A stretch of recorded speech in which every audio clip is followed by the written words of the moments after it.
High, আজকে আমরা discuss করব যে nuclear base thermal power station. এটা তোমাদের ফোর্থ সেমিস্টারের পেজ নাম্বার 166 থিওরি বইয়ে আছে এটা, ঠিক আছে? তো তোমরা ওখান থেকে দেখা শুরু করবে। তো nuclear base thermal power station, তাহলে নিউক্লিয়ার পাওয়ার স্টেশন যেটাকে আমরা বলি সেটা কিন্তু একটা থার্মাল পাওয়ার স্টেশন। কোল বেসড যেরকম থার্মাল পাওয়ার স্টেশন হয়, সিমিলার ওয়েতে nuclear based thermal power station হয়।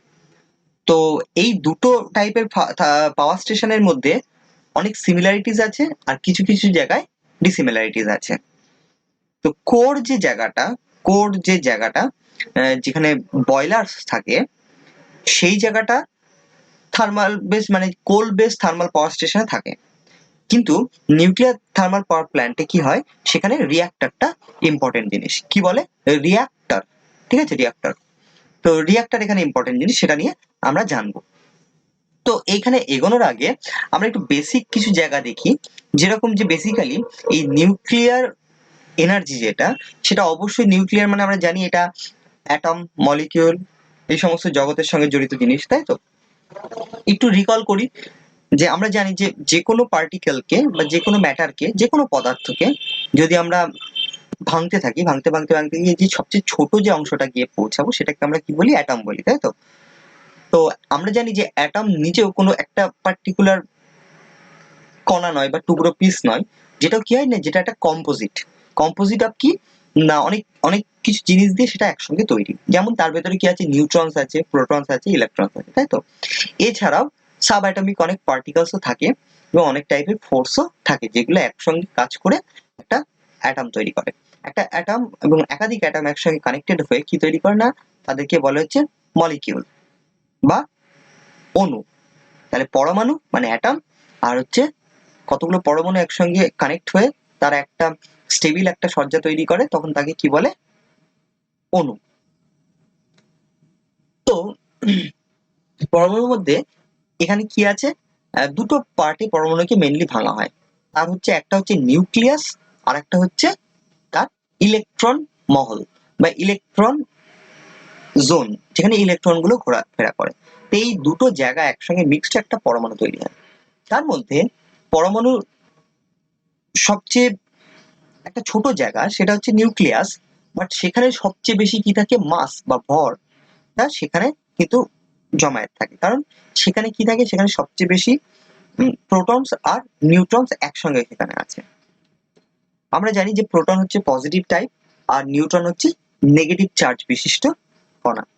তো একটা প্রোটনের চার্জ হচ্ছে 1.602 ইন্টু 10⁻⁻19 কুলম্ব, ঠিক আছে? এই পরিমাণ চার্জ কিন্তু একটা প্রোটন ক্যারি করে। সিমিলার ওয়েতে একটা ইলেকট্রনও কি হয় না, 1.602 ইন্টু 10⁻⁻19 এই পরিমাণ কিন্তু এত কুলম্ব চার্জ ক্যারি করে। তাহলে একটা প্রোটন আর একটা ইলেকট্রন দুজনেই সেম অ্যামাউন্ট চার্জ ক্যারি করে, কিন্তু একজন নেগেটিভ চার্জ ক্যারি করে, একজন পজিটিভ চার্জ ক্যারি করে। আমরা জানি যে মাঝখানে একটা পরমাণুর মাঝখানে যে জায়গাটা হয়, যেখানে প্রোটন আর নিউট্রন একসঙ্গে থাকে, তাকে আমরা নিউক্লিয়াস বলি, ঠিক আছে? আর যেখানে ইলেকট্রন গুলো ঘোরে সেটা হচ্ছে ইলেকট্রন জোন, তাই না? বা যাকে ইলেকট্রন মহলও বলা হয়, যেখানে ইলেকট্রন গুলো ঘুরছে বিভিন্ন অরবিটে, ইলেকট্রনস গুলো বিভিন্ন ফ্যাশনে তারা ঘুরছে, অনেকটা সোলার সিস্টেমের মতন।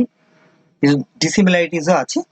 তো অনেকটা সেন্টারে যেমন সূর্য থাকে, তার চারপাশে যেরকম গ্রহগুলো ঘুরছে, ঠিক সেম সিমিলার একটা প্ল্যানেটারি কনস্ট্রাকশন যেরকম, প্রায় অনেকটাই সেই ধরনের হচ্ছে একটা একটা একটা অ্যাটমের স্ট্রাকচারও হয়। বাট যত আমরা মডার্ন হয়েছি, যত ইমপ্রুভ করেছে আমাদের নলেজকে, তত আমরা জানতে পেরেছি যে আরো অনেক জটিলতা কিন্তু জড়িয়ে আছে পরমাণুর সঙ্গে, ঠিক আছে? তো পরমাণুর যে নিউক্লিয়াস, সেই নিউক্লিয়াসটা থেকে একটা এনার্জি রিলিজ হতে থাকে পার্টিকুলার কিছু একটা সিচুয়েশনে। সেই এনার্জিটাকে আমরা কি করি? সেই এনার্জিটাকে আমরা অ্যাজ এ হিট রূপে পাই, ঠিক আছে? এনার্জিটা বহু ফর্মে বেরোয়, বাট ফাইনালি সেটা কনভার্ট হচ্ছে হিটে। তো এই হিট এনার্জি দিয়ে আমরা ওয়াটারকে হাই প্রেশার স্টিম আর হাই টেম্পারেচার হাই প্রেশার স্টিমে কনভার্ট করি। সেই হাই প্রেশার হাই টেম্পারেচার স্ট্রিমটাকে নিয়ে আমরা কি করি? আমরা সেটা টারবাইনকে ঘোরাই, এবং টারবাইন ঘুরিয়ে আমরা কি করি? এই যে থার্মাল পাওয়ারটাকে আমরা কনভার্ট করি মেকানিক্যাল এনার্জিতে। দেন টারবাইনের সঙ্গে কানেক্ট করা থাকে হচ্ছে অল্টারনেটর, যে অল্টারনেটর কি করে সেই মেকানিক্যাল এনার্জিটাকে নিয়ে ইলেকট্রিক্যাল এনার্জিতে কনভার্ট করে দেয়। তো ওভারঅল এটা হচ্ছে একটা নিউক্লিয়ার পাওয়ার স্টেশনের ওয়ার্কিং প্রিন্সিপাল। সেটা হচ্ছে যে একটা রিয়াক্টর নামে একটা জায়গা আছে, সেই রিয়াক্টরে কি হয়, নিউক্লিয়ার ফুয়েল আছে। নিউক্লিয়ার ফুয়েল, নিউক্লিয়ার ফুয়েল কি, যে কোনো ম্যাটেরিয়াল নয়, সেটা হচ্ছে যেরকম তেজস্ক্রিয় কিছু পদার্থ, তার মধ্যে সবচেয়ে বেশি ব্যবহার হয় ইউরেনিয়াম বা থোরিয়াম। ইউরেনিয়ামের মাথায় প্রেফিক্সে লেখা থাকে 235, ইউরেনিয়ামে আরো দুটো ভেরিয়েন্ট আছে, মোট তিনটে ভেরিয়েন্ট হয়, আর থোরিয়াম। তো ইউরেনিয়াম আর থোরিয়াম এই দুটোকেই মেনলি আমরা ব্যবহার করি নিউক্লিয়ার ফুয়েল রূপে, ঠিক আছে, অ্যাজ এ জ্বালানি রূপে। যেরকম কোল বেস থার্মাল পাওয়ার প্ল্যান্টে কয়লাকেই মেনলি ব্যবহার করা হয়, ডিজেল পাওয়ার প্ল্যান্টে ডিজেলকে ব্যবহার করা হয়, গ্যাস পাওয়ার প্ল্যান্টকে বিভিন্ন ন্যাচারাল গ্যাস থাকতে পারে, বায়োডিগ্রেডেবল গ্যাস থাকতে পারে, হ্যাঁ, যেমন সিএনজি, মিথেন, এই সমস্ত গ্যাস ব্যবহার করা হয়। সিমিলার ওয়েতে নিউক্লিয়ার বেস থার্মাল পাওয়ার স্টেশনে অ্যাজ এ ফুয়েল রূপে বা জ্বালানি রূপে আমরা ব্যবহার করি হচ্ছে নিউক্লিয়ার ম্যাটেরিয়ালকে, যেরকম হচ্ছে সরি নিউক্লিয়ার, জাস্ট মিনিট, আমরা ব্যবহার করি হচ্ছে নিউক্লিয়ার বা রেডিও অ্যাক্টিভ এলিমেন্ট গুলোকে, যেরকম হচ্ছে জাস্ট মিনিট আমি তোমাদের দেখাচ্ছি, যেরকম ইউরেনিয়াম, ইউরেনিয়াম 238, 238, বা তোমাদের যদি আরো বেশি করে দেখায় যে ইউরেনিয়ামের মাথায় আমরা যে ভ্যারিয়েন্টটা সবচেয়ে বেশি ব্যবহার করি সেটা ইউরেনিয়াম 235। সো ইউরেনিয়াম সাফিক্সে 235, ঠিক আছে। বা থোরিয়াম কি করি, থোরিয়াম হচ্ছে 232। এই যে মাথার উপরে যে সংখ্যাটা আছে এটাকে কি বলে, পারমাণবিক সংখ্যা বলে, তাই তো।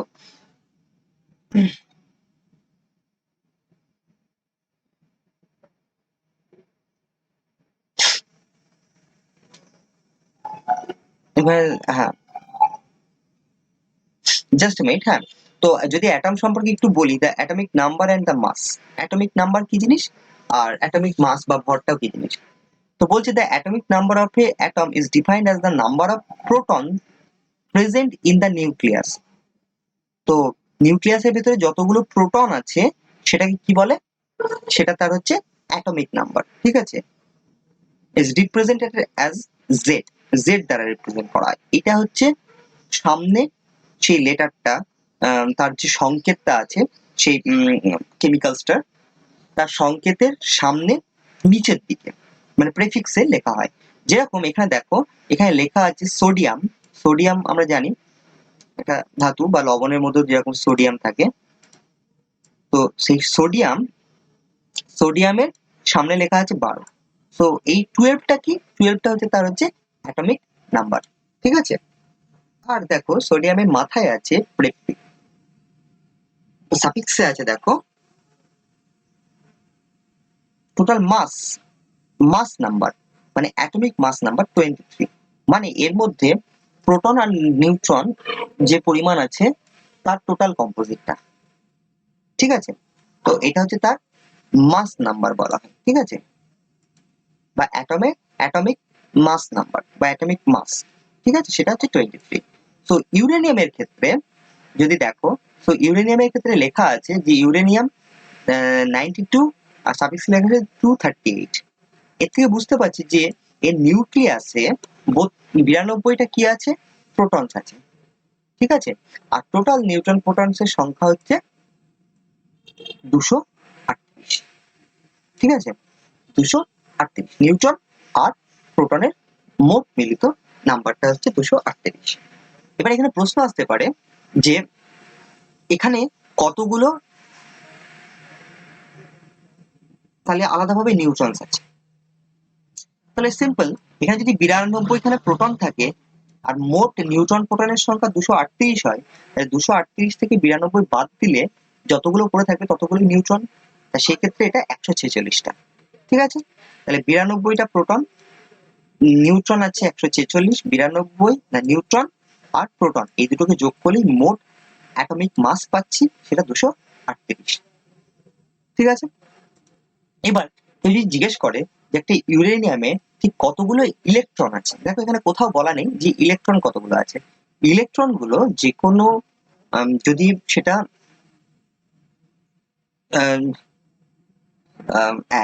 আয়নাইজড না হয়, ঠিক আছে, আয়নিত যদি না হয় কোনো অ্যাটম, তাহলে সেই ক্ষেত্রে যতগুলো নিউট্রন থাকে নিউক্লিয়াসে ঠিক ততগুলো যতগুলো প্রোটন থাকে নিউক্লিয়াসে ঠিক ততগুলো ইলেকট্রনই কি হয় তার ইলেকট্রন মহলে থাকে। তার মানে অবশ্যই ইউরেনিয়ামের ক্ষেত্রেও 92টা ইলেকট্রন আছে। ঠিক আছে, এটুকু বুঝতে পারলে? তাহলে যতগুলো প্রোটন আছে মানে পজিটিভ চার্জ আছে, চার্জ আলা কণা যেটাকে প্রোটন বলে, সেইটাকে তার কি বলা হয়? অ্যাটমিক নাম্বার বলে, পারমাণবিক অঙ্ক বলা হয়। আর যতগুলো নিউট্রন আর প্রোটন তার মোট সংখ্যাটাকে আমরা কি বলি? পারমাণবিক ভর বলা হয়। পারমাণবিক ভর বলা হয়, ভর বলা হয়, সরি, তো পারমাণবিক ভর বলে। ঠিক আছে, এটা হচ্ছে আমাদের বেসিক গেল। এবার আমরা চলে আসি যে নিউক্লিয়ার পাওয়ার স্টেশন যেখানে আলোচনা করছিলাম যেটা কিভাবে কাজ করে। তো নিউক্লিয়ার পাওয়ার স্টেশন হচ্ছে একটা ইলেকট্রিক্যাল জেনারেটিং স্টেশন, যেখানে কি হয় না নিউক্লিয়ারের ভেতরে যে এনার্জিটা থাকে সেই এনার্জিটাকে ইলেকট্রিক্যাল এনার্জিতে কনভার্ট করা হয়। তো এখানকার মেনলি জ্বালানি বলতে আমি বললাম যে ইউরেনিয়াম 235, এই পার্টিকুলার টাইপটাকে সবচেয়ে বেশি ব্যবহার করা হয়, বা থোরিয়াম, যেমন থোরিয়াম 232। এবার দেখো যে কোনো সাধারণ যে কোনো যে ম্যাটারস গুলো আমাদের কাছে আছে বা যে সমস্ত যৌগিক বা মৌলিক পদার্থগুলো আছে সেই পদার্থগুলোর ভর সংখ্যা এত বেশি হয় না, কিন্তু রেডিও অ্যাক্টিভ এলিমেন্ট যেগুলো হয় তাদের ক্ষেত্রে ভর সংখ্যা কিন্তু খুব বেশি। তার মানে এরা অপেক্ষাকৃত অনেক ভারী এক একটা পরমাণু। তুমি অক্সিজেন পরমাণু দেখো, নাইট্রোজেনের পরমাণু দেখো, আয়রনের পরমাণু দেখো, যে কোনো ম্যাটেরিয়াল সবার ক্ষেত্রে পারমাণবিক ভর এত বেশি হয় না, কিন্তু রেডিও অ্যাক্টিভ এলিমেন্ট বা তেজস্ক্রিয় পদার্থগুলোর ক্ষেত্রে কি হয়? পারমাণবিক ভর অনেক বেশি। এই ক্ষেত্রে এদের মধ্যে কি হয়? পরমাণুর ভেতরে নিউক্লিয়াসে একটা শক্তি সবসময় কাজ করে, দুটো শক্তি। এই যে নিউট্রন আর প্রোটন একসঙ্গে এতগুলো পজিটিভ চার্জ একসঙ্গে একটা জায়গায় আছে, ঠিক আছে, তাদেরকে কে বেঁধে রেখে দিয়েছে? এতগুলো পজিটিভ চার্জ, আমরা জানি প্রত্যেকটা পজিটিভ চার্জ একে অপরকে বিকর্ষণ করে, তাই তো? তাহলে একটা ছোট্ট জায়গায় পরমাণুর ভেতরে কে আটকে রেখে দিয়েছে এতগুলো পজিটিভ চার্জকে? নিউট্রন নিউট্রিলাইজ, যার কোনো চার্জ নেই, তো নিউট্রন ইজিলি থাকতে পারে। তুমি যদি বলো গ্র্যাভিটেশনাল ফোর্স, তাহলে সেই লেভেলে গ্র্যাভিটেশনাল ফোর্সের যা মান সেটা অনেক অনেক উইক। এত ছোট জগৎ এটা, সেই জগতে এই গ্র্যাভিটির কারণে দুটো জানি যে মহাবিশ্বের দুটো কণা একে অপরকে অ্যাট্রাক্ট করে। সিমিলার ওয়েতে ধরে নিলাম যে একটা প্রোটনের পজিটিভ চার্জ অন্য একটা পজিটিভ প্রোটন চার্জ একে অপরকে অ্যাট্রাক্ট করছে ডিউ টু গ্র্যাভিটির জন্য, ঠিক আছে, বা মহাকর্ষীয় বলের জন্য। স্টিল সেই ফোর্সটা যে দুটো চার্জ একে অপরকে যে বিকর্ষণ করে, সেম চার্জ একে অপরকে বিকর্ষণ, সেই ফোর্সের কাছে খুব খুব খুব নগণ্য। তো তাহলে এখানে কারা ধরে রেখে দিয়েছে এতগুলো পজিটিভ চার্জকে একটা ছোট্ট জায়গায়? সেই ক্ষেত্রে আমরা জানি যে এটা কি করে, একটা নিউক্লিয়াসের ভেতরে একটা এনার্জি কাজ করে। হ্যাঁ, ঠিক আছে, সেই শক্তিটা কি করে? এদেরকে বাউন্ড করে ধরে রাখে। এবার খুব ভারী এই নিউক্লিয়াস হয়ে গেলে কি হয়? এইখানে এই যে শক্তিটা নিউক্লিয়াসের ভেতরে কাজ করা যে ফোর্সটা, সেই ফোর্স গুলো আর এদেরকে বাউন্ড করে রাখতে পারে না, যেহেতু অনেক কজ আছে, আরো ডেপলি ঢুকলে অনেক বেশি জানতে পারবো, বাট সিম্পলিসিটির জন্য আমরা বলি যে এত ভারী সেন্টারটা পরমাণু, একটা থোরিয়াম বা একটা ইউরেনিয়ামের পরমাণুটা এতটা ভারী মাঝখানটা যে তাদের মাঝখানে না তারা একসঙ্গে থাকতে পারে না। এই ইউরেনিয়ামের একটা পরমাণু কি চায়? সেটা ভেঙে যেতে চায়, তার নিউক্লিয়াসটা নিজে ইটসেলফ ভেঙে যেতে চায়। নিউক্লিয়াস মানে সেন্টার পার্ট। তোমরা জানো যে কেমিক্যাল রিয়াকশন বলে একটা জিনিস হয়, তাই তো? হ্যাঁ, রাসায়নিক বিক্রিয়া বহু জিনিসের সঙ্গে হয়, একটার সঙ্গে আরেকটা জিনিস যুক্ত হয়, কোনো জিনিসকে পোড়ালে পরে সেখানে একটা রাসায়নিক বিক্রিয়া হয়, তারপরে কোনো জিনিসের সঙ্গে কোনো জিনিস মেশালে সেখানে একটা বিক্রিয়া হয়। রাসায়নিক বিক্রিয়া সবসময় কোথায় হয়? সেটা পরমাণুর ইলেকট্রন মহলে হয়, সেখানে চেঞ্জেস হয়। ঠিক আছে, তার সেন্টার বা নিউক্লিয়াসে কোনোদিন কিন্তু কোনো পরিবর্তন হয় না।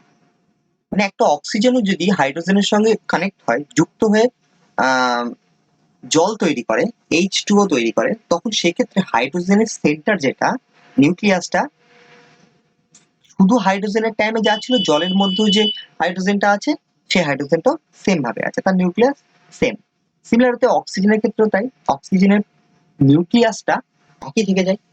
কিন্তু যখন হাইড্রোজেন অক্সিজেন আলাদা আলাদা জিনিস, এরা যুক্ত হয়ে গিয়ে জল তৈরি করলো, হ্যাঁ, H2O তৈরি করলো, তখন কি হয়? তখন বেসিক্যালি এদের মধ্যে একটা ইলেকট্রন শেয়ার হয়ে একটা বন্ডিং তৈরি করে, করে একটা একটা পার্টিকুলার অণু তৈরি করে, জলের একটা অণু তৈরি করে, ঠিক আছে, একটা স্টেবল ফর্ম তৈরি করে ওয়াটারে।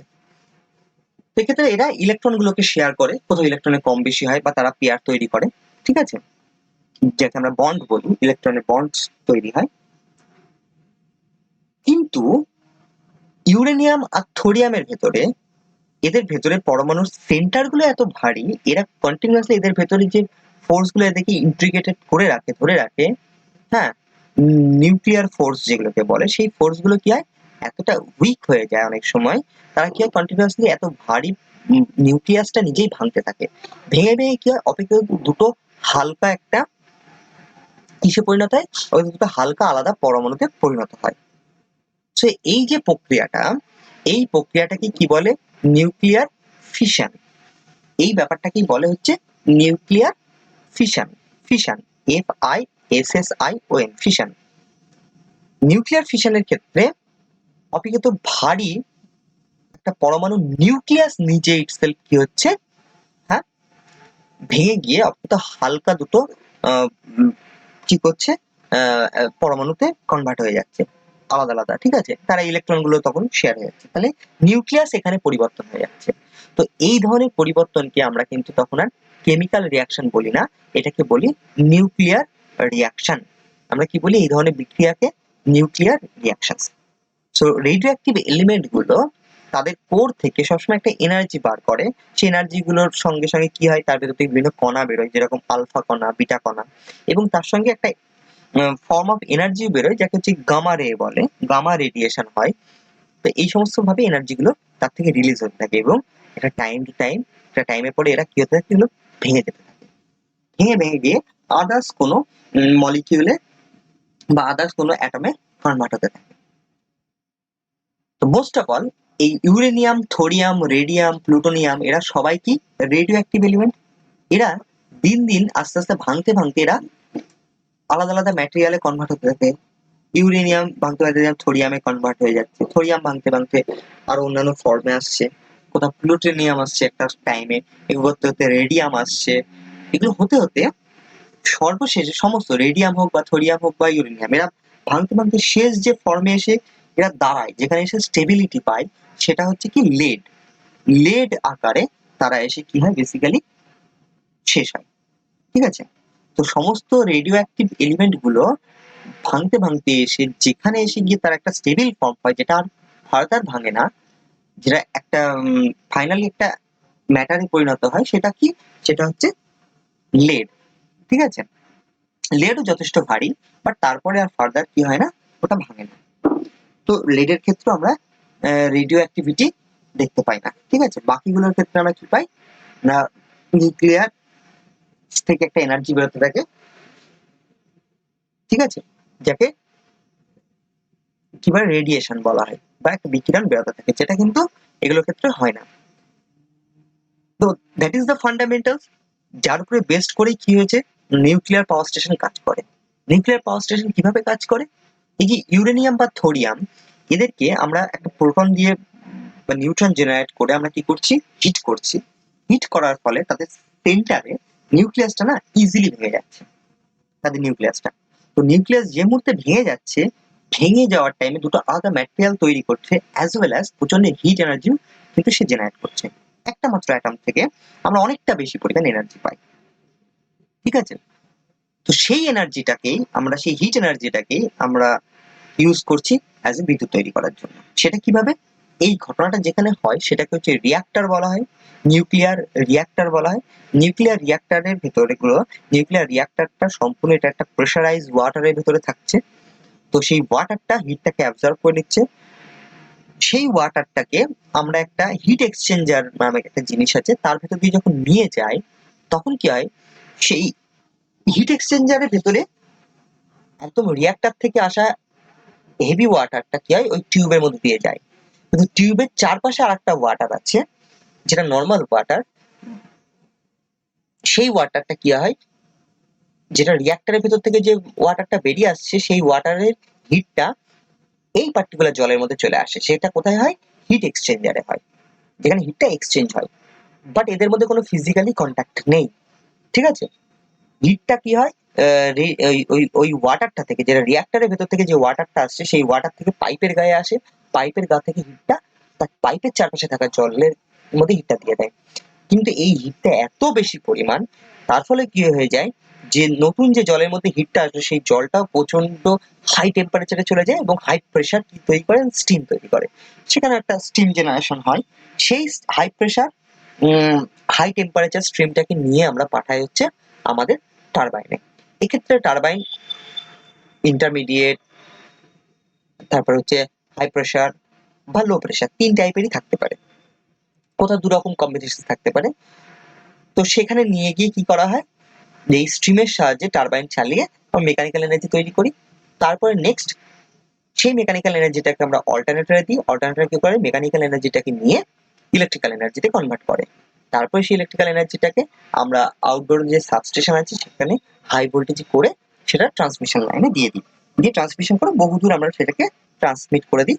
দিয়ে তারপরে সেখানে একটা লোড সেন্টার আছে যেখানে আমরা বেসিক্যালি এনার্জিটাকে ইউজ করি, ঠিক আছে।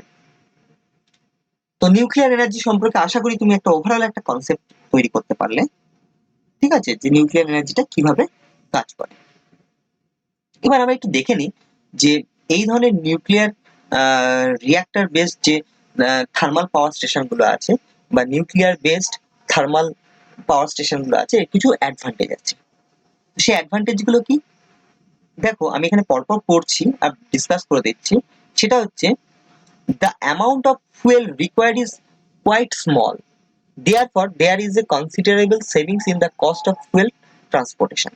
বলছে যে এখানকার যে জ্বালানি রূপে যে ইউরেনিয়াম বা থোরিয়াম ব্যবহার করে সেটা খুব কম পরিমাণ লাগে।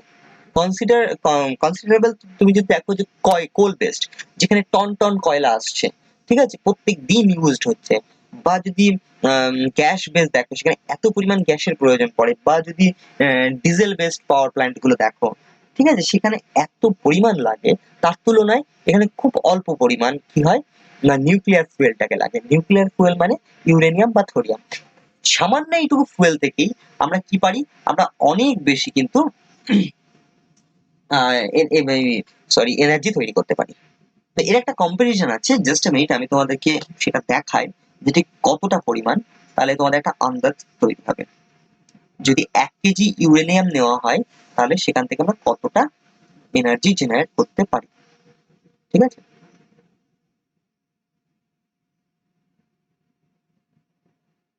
জাস্ট মিনিট, এটা এই ইনফরমেশনটা আমি একটু দিয়ে দিই, আমার এক্স্যাক্টলি মনে নেই, বাট আমি দেখে বলছি, ঠিক আছে।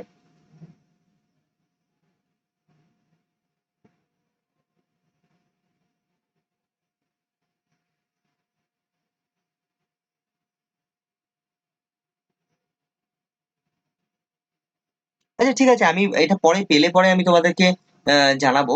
বাট তোমাদের একটা একটা আন্দাজ দিয়ে রাখি, যে ধরো ১ কেজি একটা ইউরেনিয়াম থেকে এতটা বেশি আমরা এনার্জি পাই যে সেটা একটা যেকোনো ছোট শহরকে ১ বছরের জন্য এনার্জি দিয়ে যেতে পারবে। তো এখান থেকে তোমরা আন্দাজ করতে পারছো যে এটা কত পরিমাণ, এটা হিউজ অ্যামাউন্ট, তাই না? তো এইরকম কিন্তু ১ বছর ধরে একটা শহরকে চালানোর জন্য যে কয়লাটা বার্ন করতে হবে ১ বছর ধরে, সেটা কিন্তু প্রচুর প্রচুর বেশি, তাই না? কনসিডারেবল। নেক্সট হচ্ছে নিউক্লিয়ার পাওয়ার প্ল্যান্ট থেকে আরো কিছু সুবিধা, তার মধ্যে হচ্ছে nuclear power plant required less space as compare to the any other type of same size, ঠিক আছে, পাওয়ার জেনারেশন স্টেশন।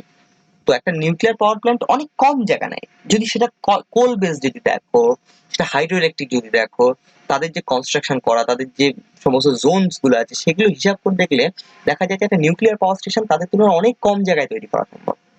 তো এটা একটা অ্যাডভান্টেজ। নেক্সট হচ্ছে it has low running charges, a small amount of fuel is used to produce bulk electrical energy। বলছে এর running কস্টটা চার্জটা কমে যায় অনেক। একটা কারণ সেটা হচ্ছে যে এর ক্ষেত্রে কি হয় না, বাল্ক ইলেকট্রিক্যাল এনার্জি তৈরি হয় সামান্য কিছু ফুয়েল থেকে, অল্প কিছু ফুয়েল। ফলে একটা কোল বেস হলে পরে সেখানে অনেক বেশি ফুয়েল কিনতে হবে, জ্বালানি কিনতে হবে, তো ওর খরচটা অনেক বেড়ে যাবে, কিন্তু এর ক্ষেত্রে অনেকটা কম হয়। নেক্সট হচ্ছে this type of plant is very economical for producing bulk electrical power. তাহলে দেখছো একটা এক্সেলেন্ট জিনিস দিয়ে দিল। সেটা কি, যদি আমরা হিউজ অ্যামাউন্ট পাওয়ার তৈরি করতে চাই, যে আমরা একটা দেশকে চালিয়ে ফেলতে চাইছি, সে অবশ্যই আমরা কনভার্ট করে ফেলতে পারবো যদি চাই। তাহলে আমরা সম্পূর্ণ নিউক্লিয়ার পাওয়ার স্টেশনেই কনভার্ট করে ফেলতে পারবো সমস্ত ইলেকট্রিক্যাল ডিমান্ড। আমরা চাইলে কিন্তু বানিয়ে নিতে পারি। মানে এটা সোলার প্যানেলের মতন নয়, এটা উইন্ড টারবাইনের মতন নয়, বা এটা টাইডাল এনার্জির মতন নয়। ওই সেগুলো যখন জানবে তখন জানতে পারবে যে তাদের লিমিটেশন আছে, তাদের স্মল অ্যামাউন্ট বা একটা মিডিয়াম সাইজ পর্যন্ত তৈরি করা সম্ভব হচ্ছে। না হলে ইনফ্রাস্ট্রাকচার জন্য অনেক বেশি জায়গা বা অনেক ডিসঅ্যাডভান্টেজের জায়গা চলে আসছে। কিন্তু নিউক্লিয়ারের ক্ষেত্রে তা নয়, নিউক্লিয়ার কিন্তু হিউজ অ্যামাউন্ট পাওয়ার তৈরি করার জন্যই তৈরি করা হয়। যেমন ভারতবর্ষের সবচেয়ে বড় যদি জানতে চাও যে নিউক্লিয়ার এনার্জি যেটা তৈরি করে সেটা হচ্ছে তারাপুর। ঠিক আছে, তারাপুর এটা মুম্বাইয়ে আছে বা মহারাষ্ট্রেতে আছে। মুম্বাইয়ের তারাপুরে এটা ইন্ডিয়ার সবচেয়ে লার্জেস্ট হচ্ছে power generating nuclear thermal power station. তো এখানকার যদি ক্যাপাসিটি দেখো অ্যারাউন্ড 500 মেগাওয়াট। ঠিক আছে, 500 মেগাওয়াট হচ্ছে কি হয় এনার্জি, মানে সেখানে ইলেকট্রিসিটি কিন্তু জেনারেট করা হয়। ঠিক আছে, 500 মেগাওয়াট, তো এটা হিউজ একটা ক্যাপাসিটি কিন্তু। Next, it can be located near load center because it does not require larger quantity of water and need not to be coal mining. Therefore, the cost of primary distribution is reduced. তার মানে location গতভাবে দেখতে গেলে এটা load centre বা শহরের কাছাকাছি, বা একটা সমতল ভূমিতে, যেখানে হয়তো ট্রান্সপোর্টেশনটা খুব ভালো নেই, বা যেখানে হয়তো খুব বেশি জলাধার নেই, এমন জায়গাতেও কিন্তু আমরা এটা তৈরি করতে পারি। কারণ এর যে জলের যে রিকোয়ারমেন্ট সেটা অনেক কম কম্পেয়ার টু কোল, বা যদি হাইড্রো ইলেকট্রিক সম্পূর্ণটা জলের উপরে চলে, তো সেগুলোর তুলনায় এখানে অনেক কম ওয়াটার লাগে। যেহেতু লেস পরিমাণ জিনিসকে ট্রান্সপোর্ট করতে হয়, তো ট্রান্সপোর্টের ক্ষেত্রে যদি খুব ডিফিকাল্টিস না থাকে তাহলে আমরা ইজিলি এমন একটা সাইটকে চুজ করে আমরা বানাতেই পারি। এটা একটা সুবিধা দেয়। There are larger deposit of nuclear fuel available all over world। বলছে বিশ্বে বহু দেশেই প্রচুর পরিমাণ নিউক্লিয়ার ফুয়েল আছে। Therefore, such plant can ensure continuous supply of electrical energy for thousands of years। তোমরা যদি দেখো যে বিশ্বের বহু বহু জায়গাতেই 2050 সাল 2060 সাল এর মাঝে কিছু কয়লা কিন্তু শেষ হয়ে যাচ্ছে বহু দেশেই। আমি এক্স্যাক্টলি ডেটা দিতে পারলাম না, বাট বহু জায়গায় সিনারিওটা এটা যে বিশ্বের বহু জায়গায় কয়লা কিন্তু একটা টাইম পরে শেষ হয়ে যাচ্ছে। বাট যদি নিউক্লিয়ার এনার্জি দেখো, এটা এটা এত অনেক দেশেই আছে। তারপর অস্ট্রেলিয়া অনেক একটা বড় সাপ্লায়ার, ইউরোপিয়ান কিছু কান্ট্রি আছে, এরা কিন্তু বেসিক্যালি নিউক্লিয়ার ফুয়েলটাকে প্রচন্ড মাত্রায় সারা বিশ্বে সাপ্লাই করে, ওখান থেকে বেশি খনন হয়, মাইনিং হয়। তো এটা অনেকটাই বেশি আছে, যেটাতে হিসাব করে দেখা যায় যে 1000 ইয়ার্স পর্যন্ত আমাদের ডিমান্ডকে কিন্তু করতে পারে, পূর্ণ করতে পারে। এখানে 1000 ইয়ার্স নয়, এটা যদি একটা একটা ডিজারেবল কনসিডারেবল একটা লং টাইমের জন্য ভাবি, এটা ইজিলি আমাদেরকে সাপ্লাই করতে পারে, যদি গ্লোবাল একটা সিচুয়েশন ঠিকঠাক থাকে অবশ্যই। ইট এনশিওর রিলায়েবিলিটি অফ অপারেশন। অবশ্যই এটা কি করে, এই ধরনের প্ল্যান্ট বানানোটাও কমপ্লিকেটেড, বাট এতটা কনস্ট্রাকশন কস্টও বেশি, স্টিল এটা আমাদেরকে রিলায়েবিলিটি প্রদান করে। দেখো কয়লার ক্ষেত্রে কয়লার যোগানটা অনেক বড় জিনিস, সবসময় কয়লার যোগানটা ঠিক থাকা দরকার পড়ে। কয়লা দেখা যাচ্ছে একটা বড় ফিল্ড লাগে, সেখানে রেঞ্জ হতে পারে, বিভিন্ন কন্ডিশনে কয়লাগুলোর কোয়ালিটি খারাপ হতে পারে। ঠিক আছে, তাতে কিন্তু আমাদের জেনারেশন হচ্ছে তার উপরে এফেক্ট আছে।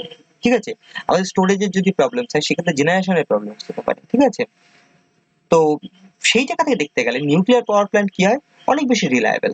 ওটা দীর্ঘ যে টাইমের জন্য বানানো হয়েছে সেই টাইম ধরে কন্টিনিউয়াসলি এটা অপারেশন থেকে যায়। এবার ডিসঅ্যাডভান্টেজ অবশ্যই আছে, ডিসঅ্যাডভান্টেজ অনেক অনেক আছে।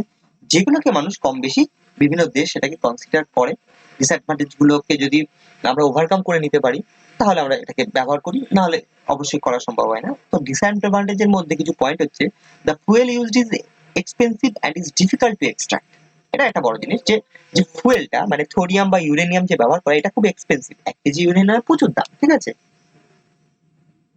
আর ডিফিকাল্টও, কারণ এটা যেহেতু রেডিও অ্যাক্টিভ এলিমেন্ট, তেজস্ক্রিয় পদার্থ, তাই এর মাইনিংটাও খুব ডেডিকেটেড হয়, ট্রান্সপোর্টেশনটা খুব ডেডিকেটেড হয়, কারণ এটা নেচারের ভেতরে আমরা রিলিজ করে দিতে পারি না, এটাকে পরিবেশের মধ্যে ছেড়ে দিতে পারি না, হলে পরে ভীষণ বড় ডিজাস্টার, এর থেকে অজস্র টাইপের রোগ হয়, ঠিক আছে, যদি হয়ে যাবে তোমার মৃত্যু হয়। তো জীব জগৎ থেকে শুরু করে পরিবেশ সবার উপরে ইম্প্যাক্ট পড়ে, ফুয়েলটাকে খুব কেয়ারফুলি হ্যান্ডেল করার প্রয়োজন পড়ে। নেক্সট হচ্ছে the capacity cost of nuclear plant is very high as compare to the other plant. হ্যাঁ একদম, যদি তুমি একটা কোল বেস পাওয়ার প্ল্যান্ট তৈরি করতে চাও তার যা খরচ না হবে, সেই তো সেম ক্যাপাসিটি দেখা যায় নিউক্লিয়ার পাওয়ার প্ল্যান্ট বানাতে যাচ্ছ, অবশ্যই খরচ অনেক বেশি হয়, কারণ এখানে সেফটি মার্জিনটা খুব হাই, এখানকার কোয়ালিটি স্ট্যান্ডার্ড ভেরি হাই, ঠিক আছে, খুব স্বাভাবিকভাবে এখানকার মেনটেন্যান্সটা খুব হাই, তো স্বাভাবিকভাবে এখানকার ইনস্টলেশন যে সময় যে ক্যাপিটালটা লাগে সেটা অনেক বেশি প্রয়োজন পড়ে, ঠিক আছে। নেক্সট হচ্ছে the erection and commission of the required greater technical known how। আচ্ছা, তো এখানে যেটা বলতে যাচ্ছি যে যখন ইরেকশনস করা হচ্ছে বা কমিশনিং করা হচ্ছে, কমিশনিং প্ল্যানটাকে একদম ফাইনালাইজড ভাবে চালানো হচ্ছে, তো দ্যাট ইজ কমিশনিং করা হচ্ছে, এই টাইমে কি হয় না, এটা এটা একদম টেকনিক্যালি খুব এক্সপার্ট লোকদের খুব প্রয়োজন পড়ে, ঠিক আছে। এটাও তার একটা ডিসঅ্যাডভান্টেজ যে এই প্ল্যানটাকে রানিং করাতে গেলে কন্টিনিউয়াসলি খুব এক্সপার্ট লোকেদের প্রয়োজন পড়ে, সায়েন্টিস্ট পর্যন্ত প্রয়োজন পড়ে, ঠিক আছে, তারা থাকে পর্যন্ত সবসময়, ঠিক আছে। তো কারণ আছে, কারণ ইতিহাসে নিউক্লিয়ার পাওয়ার প্ল্যান্ট থেকে অনেক বেশি অ্যাক্সিডেন্ট হয়েছে। একটা বড় দুর্ঘটনা যেরকম হচ্ছে চার্নোবেল, চার্নোবেল বলে একটা জায়গা আছে রাশিয়াতে, সেখানে একটা দুর্ঘটনা, সেটা মারাত্মক দুর্ঘটনা। তারপরে বলছে ফুকুশিমা, তো তোমরা যদি দেখো যে জাপানের সেখানে রিসেন্ট টাইমে হওয়া, আমরা দেখেছি, ছোট ছিলাম বাট তখন দেখেছি, তো সেই টাইমে হয়েছিল, তো ফুকুশিমা নিউক্লিয়ার পাওয়ার প্ল্যান্টের অ্যাক্সিডেন্টও একটা মারাত্মক অ্যাক্সিডেন্ট ছিল, তাই এখানে কিন্তু সবসময় মেনটেনেন্স, অপারেশনস সবসময় সাউন্ড টেকনিক্যালি খুব হাই স্ট্যান্ডার্ড লোকদের প্রয়োজন পড়ে। তার পয়েন্ট হচ্ছে the fission by products are generally radioactive and may causes a dangerous amount of radioactive pollutions। এটা একটা বড় জিনিস, এটা কি বহু দেশ এই কারণের জন্য, বহু জায়গায় এই কারণের জন্য কি করা হয় না, এটা ইউজ করা হয় না, বহু দেশ নিউক্লিয়ার এনার্জিকে সম্পূর্ণরূপে মানে ছেড়ে দিয়েছে, কারণ হচ্ছে এই একটা পয়েন্ট যে এটা খুব বেশি রেডিও অ্যাক্টিভ, কিন্তু এইখানকার ইউরেনিয়াম বা থোরিয়াম এদেরকে খুবই স্পেশালাইজ কেয়ারফুলি মেনটেন করতে হয়, রাখতে হয়, ব্যবহার করতে হয়, ঠিক আছে, না হলে কি হবে, এটা যেহেতু রেডিও অ্যাক্টিভ, এই ম্যাটেরিয়াল গুলো পরিবেশে যদি ছিটিয়ে পড়ে ইনরমাস ডেঞ্জার, মানে একটা ডিস্ট্রাকশন, মানে একটা ক্ষতি করতে পারে, ঠিক আছে, প্রচুর পরিমাণ পলিউশন করতে পারে, যে পলিউশনটা তুমি 1000 বছরে হয়তো ঠিক করতে পারবে না, এমন আছে যে একটা শতাব্দী চলে যেতে পারে, ঠিক আছে, যেখানে এই হাত থেকে বাঁচতে গেলে। নেক্সট হচ্ছে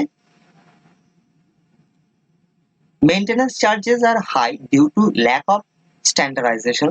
Moreover, high salaries of special training persons employed to handle the plant further raise the cost. দেখো মেনটেন্যান্স কস্ট খুবই, চার্জেস হচ্ছে হাই সবকিছু, মেনটেন্যান্স করার যে কোনো জিনিসের ক্ষেত্রে প্রচুর খরচ হয় মেনটেন্যান্সের ক্ষেত্রে।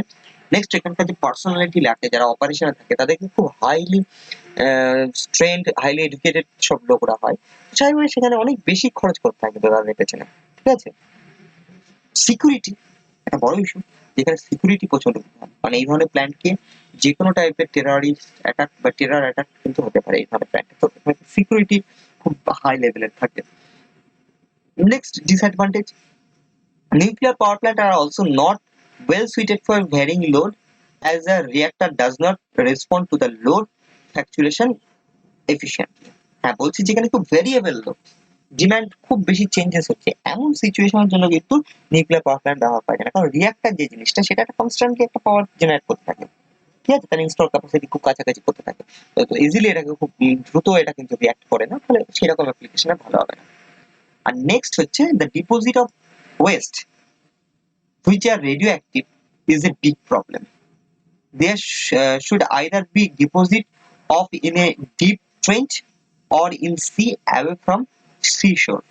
ঠিক আছে, বলছি যে এর যে ওয়েস্ট গুলো বেরোচ্ছে, যে নিউক্লিয়ার পাওয়ার প্ল্যান্টের যে ওয়েস্ট বেরোচ্ছে, যেরকম ইভেন হচ্ছে রিঅ্যাক্টরের ভেতরে থাকা যে ওয়াটারটা তোমাদের চেঞ্জ করতে হলো, সেই ওয়াটারটাকে তুমি যে কোনো জায়গায় নিয়ে যেতে পারবে না, কারণ সেই ওয়াটারটা পর্যন্ত নিজে রেডিও অ্যাক্টিভ হয়ে যায়। নেক্সট হচ্ছে যে ইউরেনিয়াম ফুয়েলটা একটা টাইম পরে শেষ হয়ে যায় তার ক্ষমতা, তো তখন তাকে বার করে নিয়ে আসতে হয়। তুমি যেখানে খুশি ফেলে দিতে পারো না, এটাকে আইদার হচ্ছে খুব ডিপ গর্ত করে তার নিচে গিয়ে এটাকে পুঁতে রাখা হয়, বা গভীর সমুদ্রের ভেতরে গিয়ে কোথাও রাখা হয় যাতে সমুদ্রের ধারের দিকে না আসে। সেখানেও ক্ষতি আছে সমুদ্রের ভেতরে, যদি মিশে যায় সমুদ্রের জলের সঙ্গে তাহলে অনেক বেশি মানে মারিন লাইফ যাকে বলে তাকে ক্ষতি করে, ঠিক আছে, মারিন লাইফকে। স্বাভাবিকভাবেই এই এই যে থেকে যে বাই প্রোডাক্টটা বেরোয়, যে ওয়েস্টটা বেরোয়, সেগুলো কেয়ারফুলি হ্যান্ডেল করতে হয়। সো এখানে অনেকটা কিন্তু ডিসঅ্যাডভান্টেজ, ঠিক আছে। তো এই হচ্ছে আজকে একটা ওভারঅল একটা আইডিয়া দিলাম যে নিউক্লিয়ার পাওয়ার প্ল্যান্টটা কিভাবে কাজ করছে। তার একটা স্কিমেটিক যদি আমি এখানে দেখাতে পারি তাহলে দেখায়, যে তোমাদের ছবিতে দেখো যে অনেকটাই সেম টাইপের দেখতে। এখানে কি হচ্ছে, একটা রিঅ্যাক্টর আছে, রিঅ্যাক্টরের ভেতরে ওয়াটার ঢুকছে, সেই ওয়াটারটা বেরিয়ে আসছে হাই টেম্পারেচার হাই প্রেশার একটা ওয়াটার বেরিয়ে এসে সেটা কোথায় যাচ্ছে, এই পাইপগুলোর মধ্যে দিয়ে যাচ্ছে, that is the part of heat exchanger. এটা হিট এক্সচেঞ্জার।